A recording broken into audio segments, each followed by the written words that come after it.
আব্দুর রহমান বিন আউফ রাদিয়াল্লাহু আনহুকে এসে, চাচা, ও চাচা, আবু জাহালকে এক নজর দেখিয়ে দেন না। তিনি বলেন, আরে পিচ্চি মানুষ, আবু জাহালকে দেখে কি করবা? সে যুদ্ধের সেনাপতি, তাকে দেখে তোমাদের কাজ কি?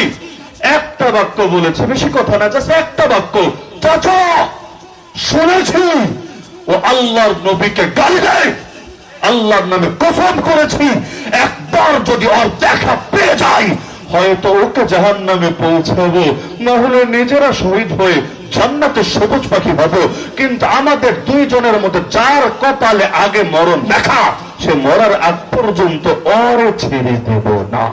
সারা জীবন জারি রাখতে পারেন না, আপনারা অন্তত একবার করেন, এটা বুঝুন যে আমরা সর্বদা ইসলামের ফিকিরেই থাকি, ইসলামকে আমরা কখনোই ভুলি না।